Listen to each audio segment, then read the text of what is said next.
मनुष्य का उद्भव पढ़ना है ना। हम लोग अभी 7 चैप्टर में हैं। 6 बजे वाले बैच में 8 चैप्टर स्टार्ट हो गया है, हम लोगों में भी आज हो जाएगा। देखें, ये 7 चैप्टर का लास्ट टॉपिक जो है हम लोगों को पढ़ना रह गया था, ठीक है ना। और 7 चैप्टर के लास्ट टॉपिक में हम लोगों को किसके बारे में पढ़ना है बताएं?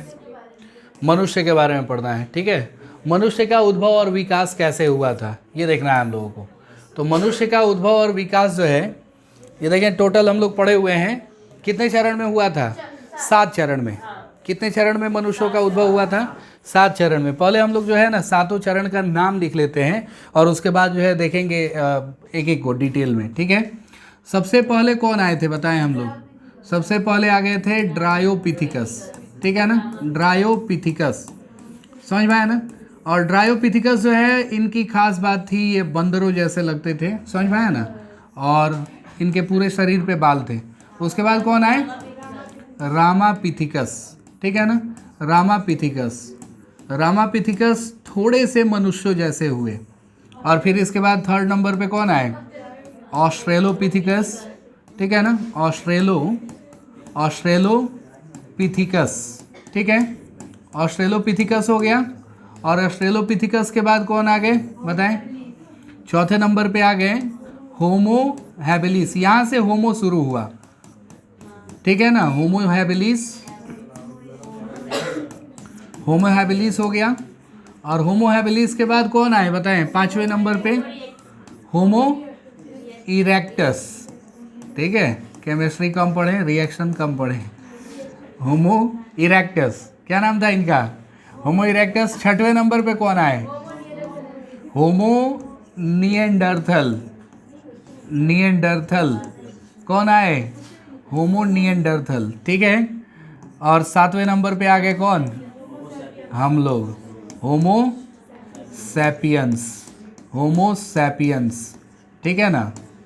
होमो सैपियंस हो गए, ठीक है। होमो सैपियंस जो है वो हम लोग हैं। और हम लोगों के बाद कौन आएगा? होमो टेक्निकस आएगा। कैसे आएगा होमो टेक्निकस बताएं? हाँ, टेक्निकली जो है वो बहुत तेज हो जाएगा। अभी हम लोग सुन रहे हैं, हाँ एआई वही बात है। अभी हम लोग सुन रहे हैं कि आदमी के दिमाग में चिप सेट हो रहा है। चिप मतलब मेमोरी कार्ड, समझ में आया ना। आदमी के दिमाग को मोबाइल पढ़ ले रहा है कि हम लोग जो सोचेंगे वो काम मोबाइल में हो जाएगा। तो ये जो है टेक्निकस वाले मनुष्य अब आएंगे, ठीक है ना। इसके बाद 8वें नंबर पे होमो टेक्निकस आएगा। पता नहीं अंत कहाँ होगा, लेकिन हम लोग पढ़े हैं 4,32,000 ये आयु है किसकी अभी, और मतलब कलयुग की। हाँ, तो उसके बाद जो है हाँ तो हैं? नहीं ऐसा कुछ नहीं है। ये नाम जो है हम लोगों को याद रखना है। ये नाम से क्वेश्चन आता है, बिल्कुल। ये जितने नाम लिखे गए हैं इससे क्वेश्चन आएगा। कहा जाएगा कि मनुष्य का उद्भव जो है किस प्रकार से हुआ था, कितने चरण में हुआ था, उसको लिखें। तो हम लोगों को इन 7 का नाम लिखना होगा। नहीं, डिफाइन नहीं करना है। इनके कुछ कैरेक्टरिस्टिक्स जो है वो पूछे जाते हैं। हाँ, मस्तिष्क का भार जो है पूछा जाता है, कितना क्रेनियल कैपेसिटी। सीसी को हम लोग जो है, इनके मस्तिष्क को मापा गया था क्रेनियल कैपेसिटी में, सीसी में। एक बाइक वाला भी सीसी आता है, देख रहे हैं ना, तो उसको क्यूबिक सेंटीमीटर बोला जाता है। लेकिन ये सीसी अलग है। ये सीसी क्या है? क्रेनियल कैपेसिटी, मस्तिष्क की क्षमता, दिमागी क्षमता। तो नहीं, आईक्यू नहीं, वो आईक्यू को डिनोट नहीं करता है, वो दिमाग के साइज को, केवल साइज को बताता है। समझ में आया ना। इनके बीच में, ये निएंडरथल और सैपियंस के बीच में जो है ना, एक और मानव को हम लोग इंट्रोड्यूस करते हैं, क्रो मैग्नन, ठीक है ना। जावा कपी मानव एक और जो है इंट्रोड्यूस किया जाता है इनके बीच में। हाँ, तो 8 हो जाएगा उस तरह से। लेकिन याद रखेंगे उनका नाम जो है ज़्यादातर नहीं लिया जाता है। यही 7 नाम हम लोगों को याद करना होता है। कभी भी क्वेश्चन आए तो हम लोग कितना नाम लिखेंगे? 7 ही नाम लिखेंगे। पहला कौन है बताएं? ड्रायोपिथिकस। नाम एक बार लेना होगा तभी जाके ये सारे वर्ड्स जो है दिमाग में सेट होंगे। सेकेंड नाम क्या है? रामापिथिकस। 3rd नाम ऑस्ट्रेलोपिथिकस, ठीक है। 4th Homo habilis.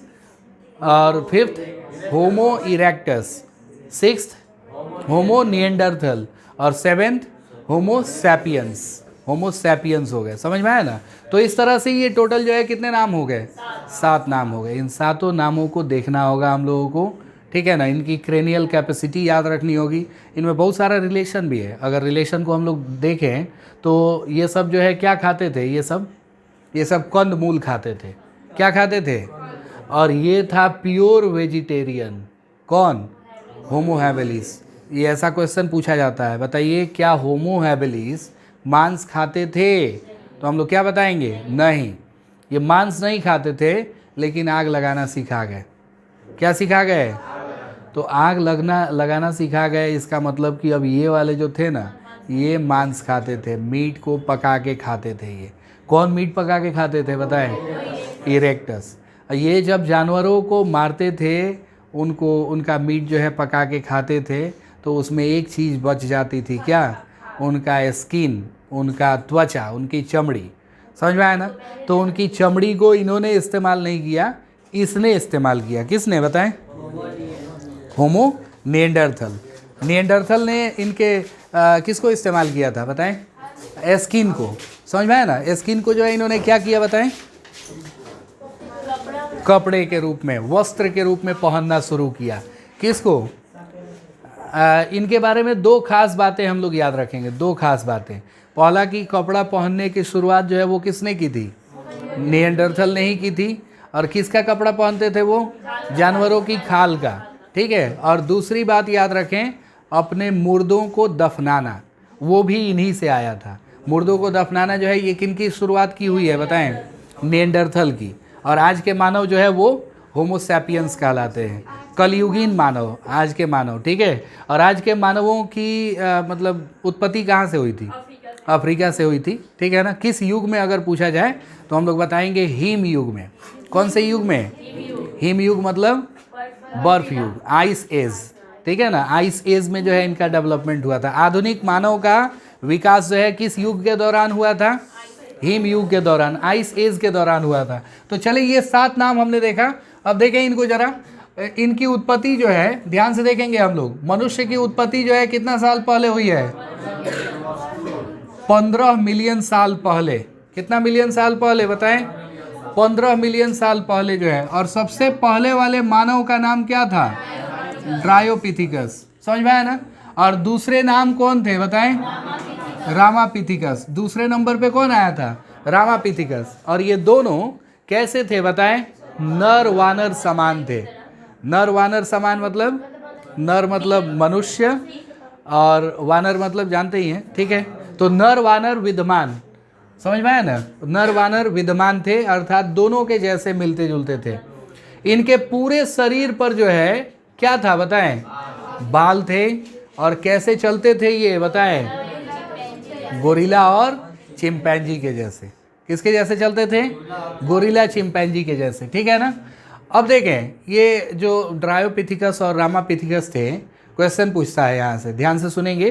पूछेगा कि बताइए दोनों में से कौन ज़्यादा मनुष्यों से मिलता जुलता था? ड्रायोपिथिकस या रामापिथिकस? रामापिथिकस। देखिए लिख भी दिया है, रामापिथिकस अधिक मनुष्यों जैसे थे। ड्रायोपिथिकस और रामापिथिकस में मनुष्यों जैसा कौन था ज़्यादा? रामापिथिकस। और ड्रायोपिथिकस कैसे थे? वनमानुष की तरह थे। वनमानुष मतलब बंदर और मनुष्य, ठीक है। और देखें हम लोग इथियोपिया में, तंजानिया में 2 जगह जो है कुछ जीवाश्म प्राप्त हुए हैं, ठीक है ना। अस्थियां मिली हैं मानवों जैसी, जो मानवीय विशिष्टताएं दर्शाती हैं कि ये जो है। अच्छा, इनको किसी ने देखा है क्या? किसी ने नहीं देखा। इनकी अस्थियां वगैरह मिली हैं, ठीक है ना। इनके अवशेषों का अध्ययन किया गया है और उससे ये जानकारी प्राप्त की गई है कि ये ऐसे ऐसे होते होंगे। समझ में आया ना? मतलब जो विकास का क्राइटेरिया है उसको फॉलो करते हुए इनके कैरेक्टरिस्टिक्स को बताया गया है। इसीलिए तो इनके बारे में ज़्यादा जानकारी नहीं है। इनके बारे में थोड़ी बहुत जानकारी है। ये होमो वाले जितने हैं इनके बारे में जानकारी है, लेकिन ये और क्या क्या करते थे इनके बारे में जानकारी नहीं है, क्योंकि ये बहुत पुराने थे ना। कितना साल पहले आए थे बताएं? 15 मिलियन साल पहले आए थे। उतना पहले का चीज़ हम लोग कैसे जान सकते हैं? वो तो गेस कर ले रहे हैं, यही काफ़ी है हमारे लिए, ठीक है।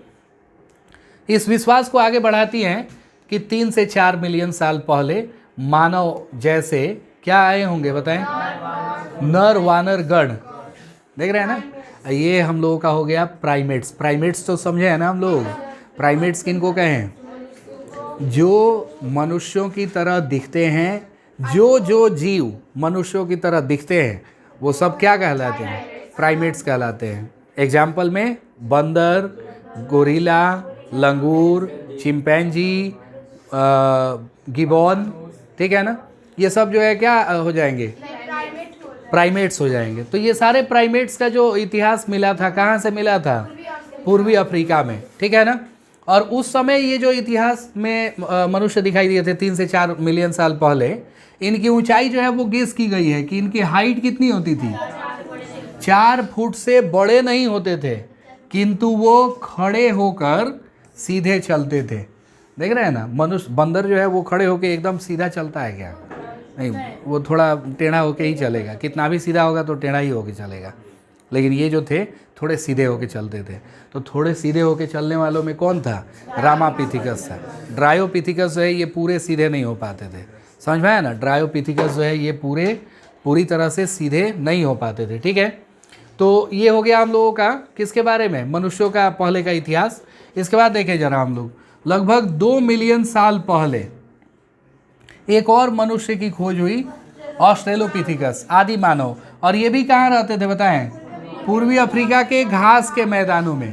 कहाँ रहते थे ये, पूर्वी अफ्रीका के घास के मैदानों में रहा करते थे, ठीक है ना। और प्रारंभ में, शुरुआत में ये पत्थर के हथियारों से क्या करते थे बताएं, शिकार करते थे। शुरुआत में जो है किससे शिकार करते थे, पत्थर के हथियारों से, ठीक है ना। पत्थर के हथियार जो है इनका फ़ोटो वगैरह वो सब बना के रखे थे। उस समय जो है उतना ज़्यादा डेवलप टेक्नोलॉजी नहीं था कि सेल्फी खींचे अपलोड कर दिए, ऐसा कुछ नहीं था, ठीक है। तो ये लोग जो है पत्थर के हथियार जो यूज़ करते थे ना, उसका फ़ोटो बना के रखते थे गुफाओं में। अब वो भी फ़ोटो बनाने का काम ये लोग नहीं करते थे। अभी इनके ज़माने में फ़ोटो बनाना भी जो है वो क्या था, उसका आइडिया नहीं था इनको, ठीक है। एक और चीज़ देखें, प्रारंभ में वो क्या किसका भोजन करते थे बताएं, फलों का। देखें पहले तो हम लोगों को लिखा गया है कि पत्थर के हथियारों से शिकार करते थे, लेकिन शिकार करने के पहले क्या खाते थे बताएं, शिकार करने के पहले ये फल ही खाते थे, ठीक है ना। और खोजी गई अस्थियों में कुछ अस्थियां बहुत ही भिन्न थी। बहुत ही भिन्न थी मतलब अलग थी, थोड़ी अलग थी, ठीक है। और बताया जा रहा है ना कि इसके बाद इन सब के बाद अब कौन आए थे बताएं हम लोग जरा। इन सब के बाद आ गए थे सबसे फेमस चौथे नंबर वाले, 3 तक हम लोगों का हो गया है ना, ऑस्ट्रेलोपिथेसीन, ये 3 नंबर का हो गया, 1 नंबर, 2 नंबर, 3 नंबर और ये चौथा कौन था बताएं, होमो हैबिलिस। अब होमो हैबिलिस के बारे में हम लोग क्या याद रखें कि उनकी जो क्रेनियल कैपेसिटी होती थी कितना होती थी बताएं, 650 से 800 सीसी, ठीक है ना। उनकी दिमागी क्षमता जो है उनकी कितनी होती थी, 650 से 800 सीसी तक होती थी। सीसी का मतलब फिर से एक बार बताएं, क्रेनियल कैपेसिटी। सीसी का मतलब क्या होगा, क्रेनियल कैपेसिटी, दिमागी क्षमता। और ये किसको डिनोट करता है, दिमाग के साइज को, ये ना कि चालाकी को ये नहीं मापता है, समझ में आया ना। ये दिमाग के किसको मापता है, साइज को मापता है, ठीक है। और देखें होमो हैबिलिस की दूसरी खास बात, पहली खास बात क्या हो गई, उनकी दिमागी क्षमता। और दूसरी खास बात ये हो गई कि वो क्या नहीं खाते थे बताएं, मांस नहीं खाते थे। हमने भी यही बताया कि होमो हैबिलिस जो है वो मांस नहीं खाते थे, लेकिन होमो इरेक्टस ने मांस खाया। होमो इरेक्टस जो है वो मांस खाते थे। 1991 में एक जावा में जो है ना खोजे गए जीवाश्म में ये बताता है कि अगला चरण इनका कैसा रहा होगा। 1991 में जावा में खोजे गए जो है जीवाश्म थे, ठीक है ना। और ये जीवाश्म किनके थे जरा बताएं हम लोग, होमो इरेक्टस के। देखें ये कौन नंबर हो गया, 5वां, 5 नंबर पे हम लोगों ने देखा था किसका नाम है, होमो इरेक्टस का। तो होमो इरेक्टस जो है कितना साल पहले आए थे, 1.5 मिलियन साल पहले आए थे। और होमो इरेक्टस का जो दिमाग था ये बड़ा था। होमो इरेक्टस का दिमाग जो है क्या था, बड़ा था। इनका दिमाग मैक्सिमम कितना का हो सकता था, 800 सीसी। किन का? होमो हैबिलिस का। और होमो इरेक्टस का जो दिमाग था वो था कितना? 900 सीसी। होमो इरेक्टस का दिमाग कितना था? 900 सीसी, उनसे बड़ा था। समझ में आया ना? इसके बाद देखें हम लोग होमो इरेक्टस के बाद, हाँ, क्रेनियल कैपेसिटी, ठीक है ना, क्रेनियल कैपेसिटी, सीसी का मतलब होता है। तो होमो इरेक्टस के बारे में हमने पढ़ा कि इनका दिमाग कितने सीसी का था? 900 सीसी का था। समझ में आया ना? और ये क्या खाते थे बताएं? मांस खाते थे, ठीक है। उसके बाद देखें ये जो है हम लोगों का हो गया था, कितना नंबर तक हो गया था? 5वें नंबर पर। 6वें नंबर पे आ गया होमो निएंडरथल। कौन आ गए? होमो निएंडरथल। तो होमो निएंडरथल का दिमाग सबसे बड़ा होता था, ठीक है। ये होमो इरेक्टस का दिमाग कितना बड़ा था बताएं? 900 सीसी। होमो निएंडरथल का दिमाग था 1400 सीसी। होमो निएंडरथल का दिमाग कितना था? 1400 सीसी का था, यानी सबसे बड़े दिमाग वाले थे। और इनकी दो खास बातें हम लोग याद रखें, होमो निएंडरथल की दो खास बातें। कौन कौन बताएं? ये अपने मुर्दों को दफनाते थे और उनका खाल कपड़े के रूप में पहनते थे। एक ही पहनते थे या अलग अलग? हाँ बिल्कुल बिल्कुल, जितना शिकार करते थे सबका जो है खाल निकाल के पहनते थे, ठीक है। तो ये था हम लोगों का। और बताया जा रहा है ना कि वाले मस्तिष्क जो है लिए हुए थे। और कितना साल पहले आए थे ये? 100,000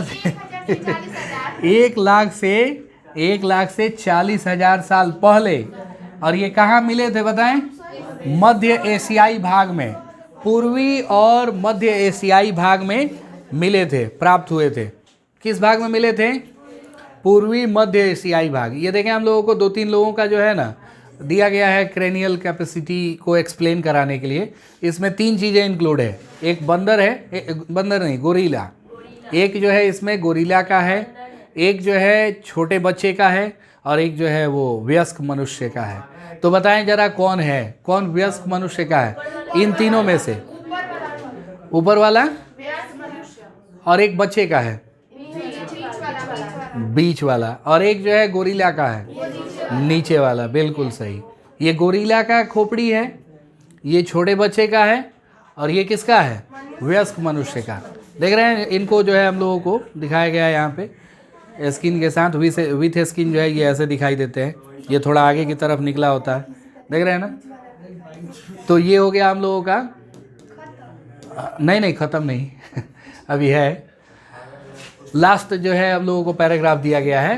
तो देखें हम लोग निएंडरथल मानव जो थे अपने शरीर की रक्षा के लिए क्या पहनते थे बताएं?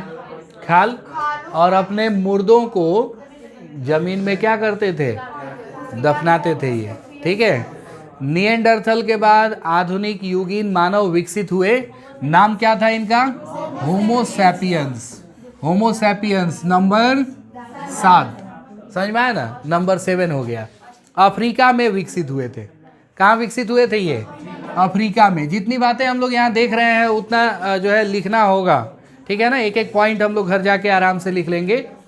और धीरे धीरे ये महाद्वीपों के पार पहुँचा था। महाद्वीपों के पार पहुँच के और अलग अलग महादेशों में फैल गए ये। आज कितने महादेश हैं? 7। पहले कितना था? एक जगह से ये विकसित हुए और आज हर महादेश में जो है इंसान पाए जाते हैं। आर्कटिक, अंटार्कटिक, वहाँ पे इंसान रहते हैं कि नहीं? बिल्कुल रहते हैं, वहाँ भी रहते हैं, ठीक है ना। बर्फ़ के बने घरों में रहते हैं, क्या कहते हैं उनको? बर्फ़ के बने घर को इग्लू, और वहाँ रहने वाले लोगों को एस्कीमो। क्या कहते हैं? एस्कीमो। और वो एक गाड़ी का इस्तेमाल करते हैं जो कौन चलाता है? कौन जानवर चलाता है? रेंडियर। रेंडियर का नाम सुने हैं? रेंडियर जो है वो हिरण के जैसा ही होता है, लेकिन वो बाहर रहने वाले हिरण है, ठीक है, बर्फ़ में रहने वाले, ठीक है। अब वो बर्फ़ में रहने वाले रेंडियर का मांस भी खाते हैं, और उनको गाड़ी चलवाने के लिए भी इस्तेमाल करते हैं, सामान ढोने के लिए भी इस्तेमाल करते हैं, ठीक है। देखिए हम लोग 75,000 से 10,000 साल पहले, 75,000 से 10,000 साल पहले कौन सा युग था बताएं? हिम युग। देख रहे हैं ना, यही आइस एज था, बर्फ युग। और बर्फ युग में जो है आधुनिक युगीन मानव पैदा हुआ। आजकल के मानव कब पैदा हुए थे? बर्फ में बर्फ युग में, ठीक है, बर्फ युग। बर्फ युग कब से कब तक था? 75,000 साल पहले से 10,000 साल पहले तक। इसके बाद देखिए एक और इम्पोर्टेंट बात, खास बात, ये जो गुफा चित्र के बारे में हमने बात किया था, गुफा चित्र में जिसमें वो फोटो बना के रखते थे कि हम लोग जो है कैसे कैसे शिकार किए, कौन कौन हथियार का इस्तेमाल करते थे, ताकि याद रहे, आगे आने वाली पीढ़ियाँ जो है उनसे प्रेरणा लें। हम लोग भी सेल्फी क्यों खींचते हैं? आगे आने वाली पीढ़ी जो है वो देखे कम से कम कि जो है कैसे रहते थे, ठीक है। तो देखिए ये गुफा चित्रों का आविष्कार जो है वो कब हुआ था बताएं? 18,000 साल पहले हुआ था। गुफा चित्रों को देखने का, बनाने का जो है प्रयास कब हुआ था? 18,000 साल पहले। और 10,000 साल पहले जो है ना, 10,000 साल पहले किसका इतिहास बना बताएं? कृषि का इतिहास बना। मनुष्य जो है वो क्या सीख गया बताएं? खेती करना। मनुष्य क्या सीख गए? खेती करना सीख गए। समझ में आया ना? तो ये सब जो है मनुष्य का इतिहास है, मानव का उद्भव है। आगे हम लोग स्टार्ट करते हैं चैप्टर नंबर कितना? 8। ये था हम लोगों का चैप्टर नंबर 7 कंप्लीट हुआ ना। इस मंथ में हम लोगों का टारगेट है कौन सा? 11 चैप्टर, ठीक है ना। 11 चैप्टर हम लोगों को कंप्लीट कर लेना है किसी भी हाल में। 11 चैप्टर जो है हम लोग कंप्लीट कर लेंगे और उसके बाद जो है आगे पढ़ेंगे अगले मंथ में, जनवरी में। शॉर्ट नोट, हाँ शॉर्ट नोट जो है वही नहीं, आई से इससे क्वेश्चन यही पूछ रहा है कि भाई कितना साल पहले आया था ये, ठीक है ना। आई से बर्फ युग, ठीक है ना, बर्फ युग होता है। ड्रायोपिथिकस के पहले भी हुए होंगे, बिल्कुल हुए होंगे, लेकिन उनका अवशेष वगैरह नहीं मिला है, ठीक है। देखें इस चैप्टर में, इस यूनिट में, ये चूँकि इकाई जो है कितना है बताएं जरा हम लोग? ये इकाई 8 है, इकाई 8 है। और इकाई 8 में हम लोगों को मानव कल्याण में जीव विज्ञान के बारे में दिया हुआ है, ठीक है ना। तो इसमें सबसे पहले हम लोग जानते हैं इम्पोर्टेंट नाम आता है एक जो है फेमस व्यक्ति का। कौन थे बताएं? MS स्वामीनाथन, MS स्वामीनाथन, ठीक है ना। इनका जन्म कहाँ हुआ था? 1925 में तमिलनाडु के कुंभकोणम गांव में हुआ था। कहाँ पे हुआ था? ये देखें, कुंभकोणम में हुआ था, ठीक है। इनको देखिए हम लोग, इन्होंने IARI में मिलके, ठीक है ना, बहुत सारे फसलों को विकसित किया था। IARI क्या है? Indian agricultural research institute, IARI, समझ में आया ना। बासमती चावल खाते हैं ना हम लोग, बासमती चावल हो गया। धान की और भी किस्में हो गई उच्च उत्पादन प्राप्त कराने वाली। ऐसी ऐसी प्रजातियों को विकसित करने में हाथ था किनका? MS स्वामीनाथन का। समझ में आया ना, MS स्वामीनाथन, ठीक है। इन्होंने एक और अपने दोस्त के साथ काम किया था। क्या नाम था उनका? डॉक्टर नॉर्मन E बोरलॉग, ठीक है ना। ये डॉक्टर नॉर्मन E बोरलॉग को हम लोग हरित क्रांति का जनक कहते हैं। हरित क्रांति का जनक कहते हैं कहाँ पे? विश्व में। विश्व में हरित क्रांति के जनक कौन थे? नॉर्मन बोरलॉग, ठीक है ना। और भारत में हरित क्रांति के जनक कौन थे बताएं? MS स्वामीनाथन। इन दो लाइनों को याद रखेंगे हम लोग। भारत में हरित क्रांति के जनक कौन थे? MS स्वामीनाथन।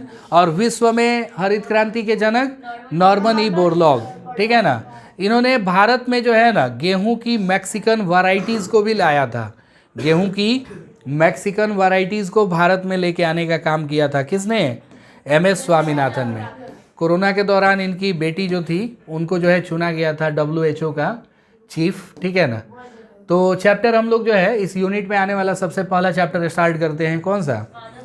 मानव स्वास्थ्य और रोग, ठीक है ना। तो मानव स्वास्थ्य और रोग में सबसे पहले हम लोगों को 2-3 साइंटिस्ट लोगों का नाम याद रख लेना है। और वो 2-3 साइंटिस्ट कौन कौन है बताएं?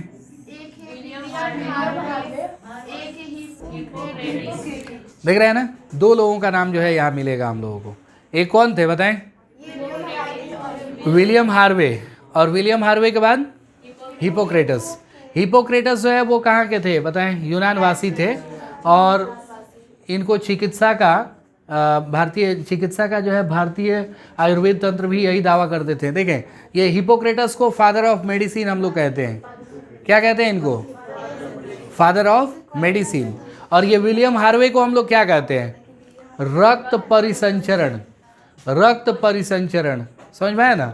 रक्त परिसंचरण के खोजकर्ता किनको कहते हैं हम लोग बताएं?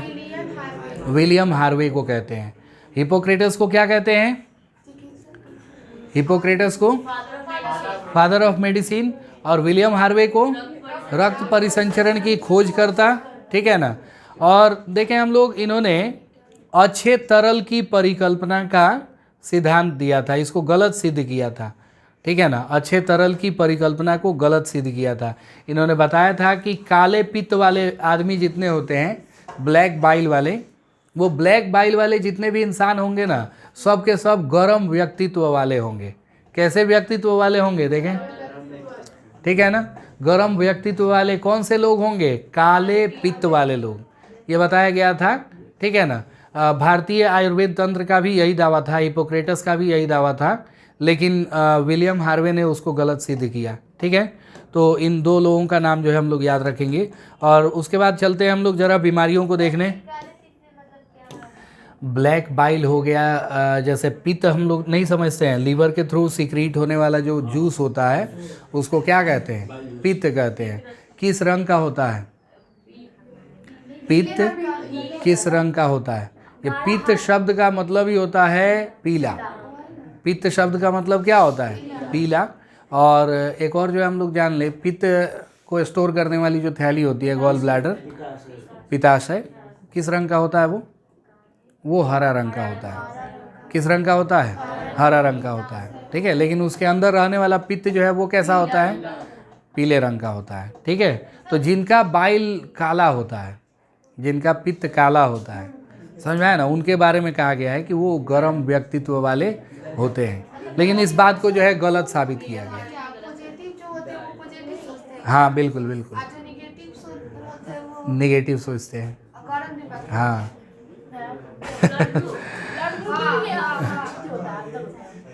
देखें, डिजीज के बारे में हम लोग जानते हैं। डिजीज कितने तरह की होती है बताएं?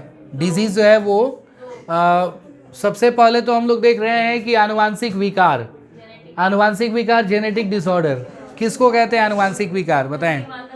अगर क्वेश्चन पूछा जाएगा कि आनुवांशिक विकार किसको कहते हैं, क्या आंसर बताएंगे हम लोग? वे अपूर्णताएं जिनको लेकर बच्चा जन्म लेता है, वे अपूर्णताएं जो बच्चे को जन्म से ही माँ बाप से प्राप्त होती हैं, उनको क्या कहते हैं हम लोग?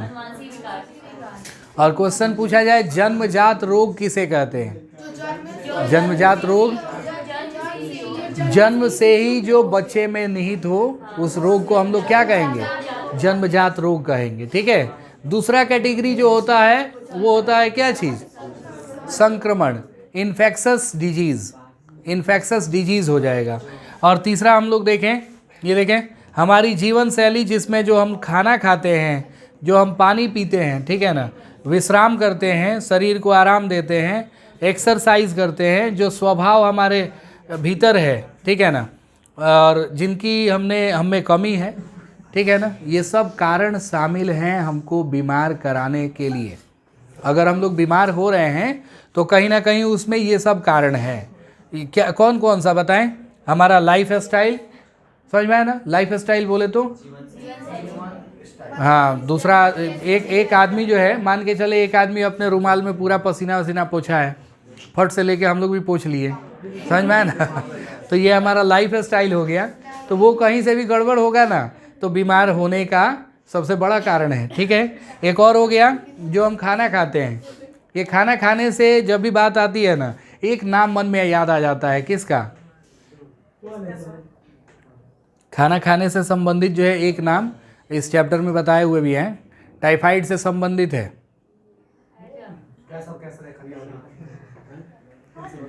इधर ध्यान रखेगा लो तब ना।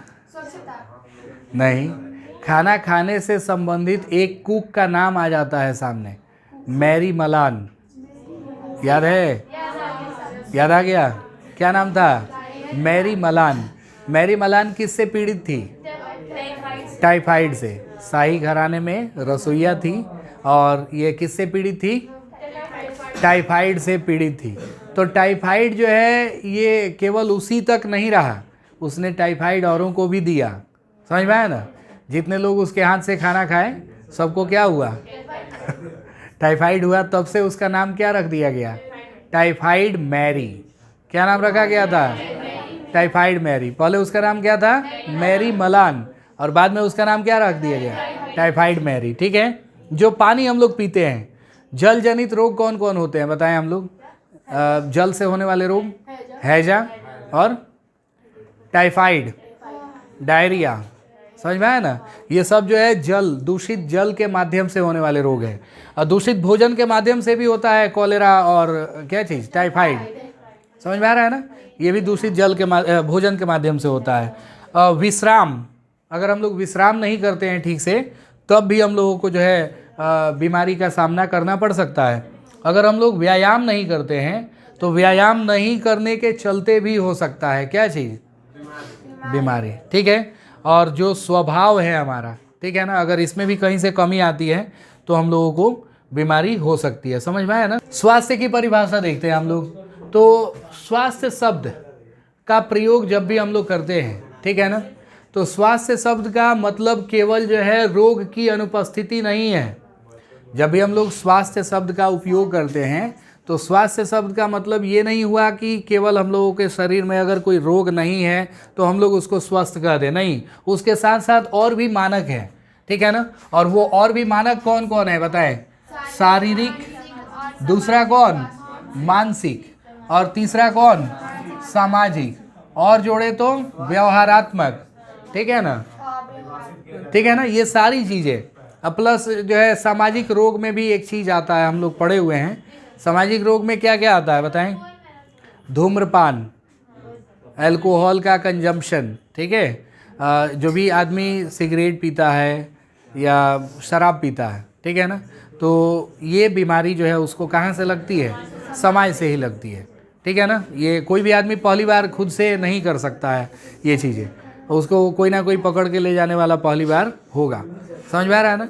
तो इसलिए जो है इसको हम लोग सामाजिक बीमारी का नाम देते हैं। अर्थात अगर कोई व्यक्ति जो है शरीर से स्वस्थ है, ठीक है ना, शारीरिक रूप से, मानसिक रूप से और किस से? सामाजिक रूप से, हर तरीके से स्वस्थ है, तभी हम लोग कहते हैं कि वो व्यक्ति जो है उसका स्वास्थ्य क्या है? अच्छा है।